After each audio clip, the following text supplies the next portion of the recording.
something that I haven't seen before, obviously, but I also, that familiarity. It's like I said, it's a double-edged sword.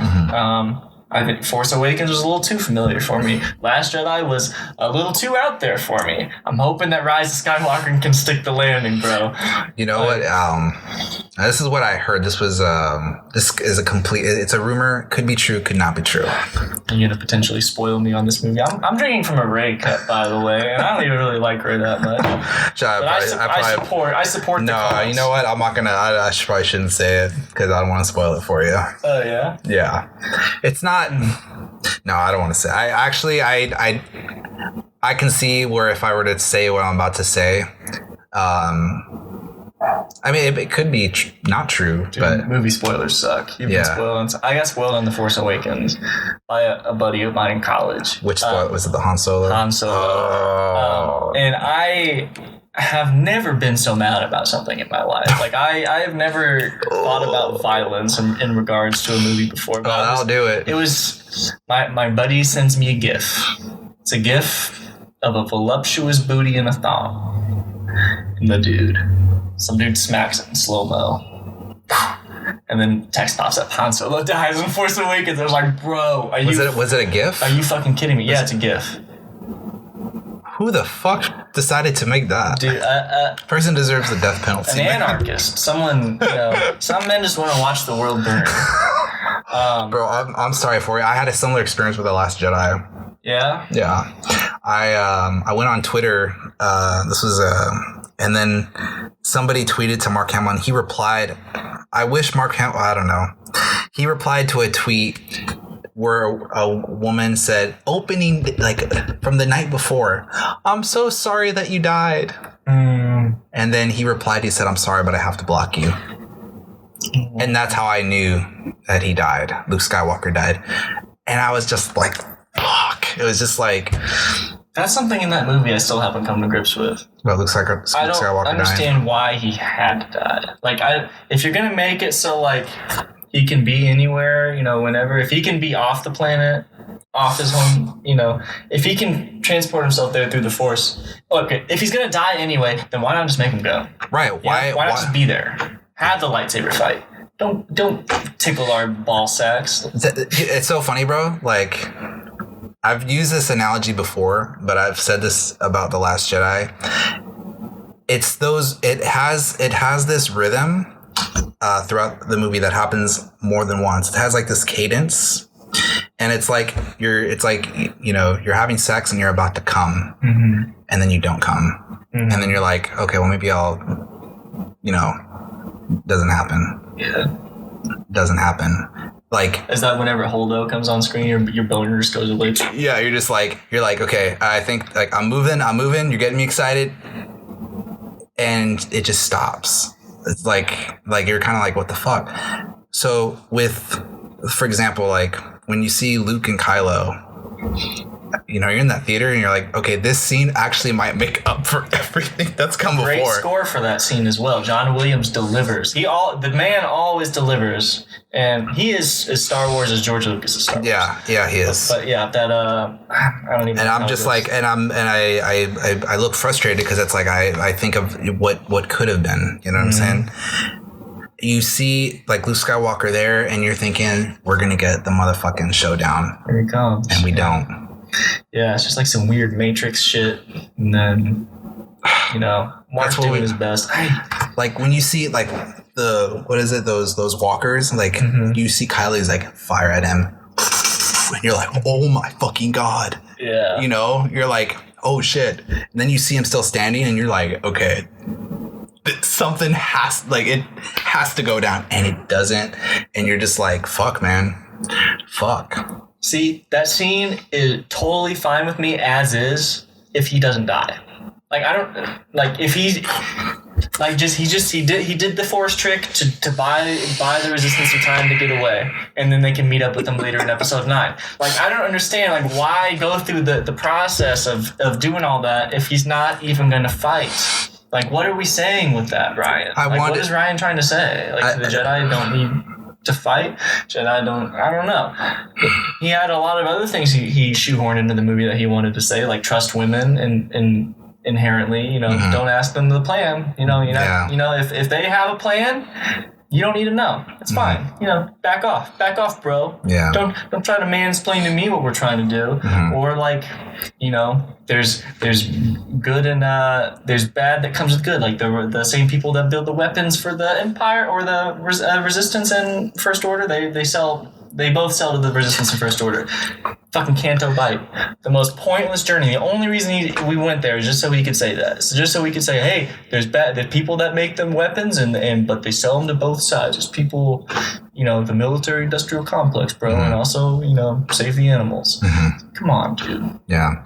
I saw it twice just to make sure. Yeah, just to make sure that I understood what I saw. You know? Yeah. Like, I mean, the whole like blue milk thing, I was just like, I know. What a slap in the face. We can't have a scene of Luke you can't talking to Chewie about Han dying. We can't see him show some human emotion. I think I'm paraphrasing Mark Hamill himself. Let's not show a scene of emotion, but, you know, Luke Skywalker drinking titty milk. That's important. Yeah. I felt castrated after the movie. Yeah.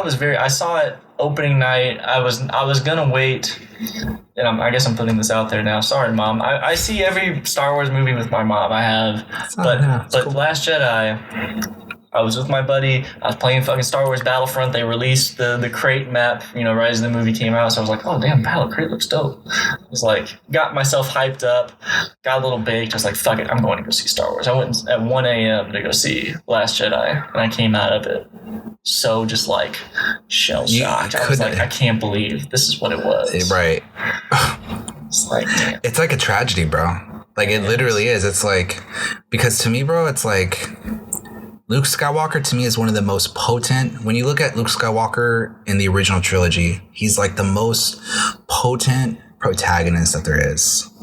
You know, like innocent in the beginning and then goes through hardship and struggle. And that's another thing too. That's like, I feel like we don't see a whole lot of that in movies today where you see character development in terms of like how much struggle they go through. But Luke Skywalker goes through all that shit. He goes through those 2 movies, you know, gets his hand fucking chopped off in Empire Strikes Back, you know, finds out his, you know, father is Darth Vader, who's like the most evil criminal lord, you know, all that emotional despair. See his aunt and uncle burnt to a crisp. Yeah.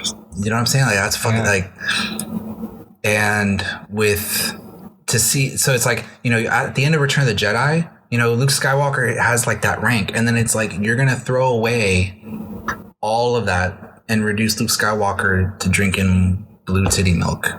You know, it's like, yeah. God, it's just one of those things where it's like you can't unsee where you've seen it. It's like you cannot undo that. That's the real tragedy about that. It's like you had a one-shot opportunity. You had Harrison Ford. You had Luke and Leia. You know, they never shared a scene together. You know, bro, and that's another thing too. It's like you're telling me Mark Hamill's going to come back as Luke Skywalker, and that's another reason why Episode 7 for me, it's like the whole movie I'm waiting for Luke Skywalker. The whole movie. And at the very end, you know, you get one scene and then end credits. Dun, dun, dun, dun, literally on a cliff. And it's like I waited 3 years for this because they bought it in 2012. Yeah, I remember losing my shit when I saw that too. I was like, wow, they're making more. Yeah. And then you're thinking, okay, well, all right, well, Episode 8, you know, we're gonna get it. Yeah. And then Luke dies. Now, do you think that he's really dead, or do you think that he's going to come back? I mean, well, he's in the movie at least. I mean, yeah, he's in, but we don't know. In the movie, right. But in what capacity? And it's weird, you know. I've seen this. You know, you've seen the still that they released of Luke from the movie. Apparently, I mean, he's not like a ghost, right? But I don't know if that's just like a marketing image or something. But yeah, like the most optimistic, you know, will do anything at all costs not to give up, like refused to kill Darth Vader because he knew there was good in him, and you know what, fuck it, I would rather die than move off of this position. I'm a Jedi, like my father before me, and Jedi don't give up. Right.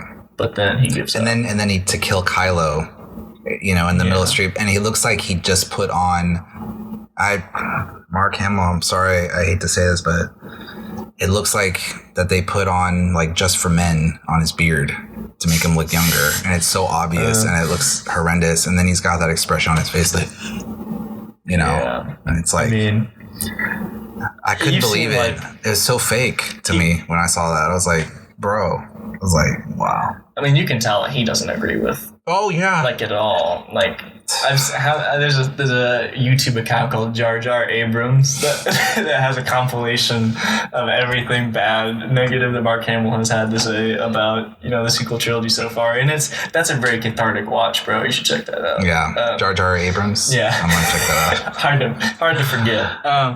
But to your point about Force Awakens, and Mark expressed this in a Q&A, like, I should have been the one to pull that lightsaber from the snow at the end of Force Awakens. Like me and Princess Leia come to the rescue or something, and we're the ones that see Han Solo die. Because why are Rey and Finn so upset about Han Solo? They've known him for 20 minutes. Like Luke and Leia should be Luke's finally, they gets in contact with her, mentally, and then maybe they go save him, and then we see Luke pull the lightsaber at the end. Right. And that's his entrance into the movie. Yeah, I don't think we'll see Rian Johnson's. I will say this. By the end of episode 9, we're going to really know where the status quo is.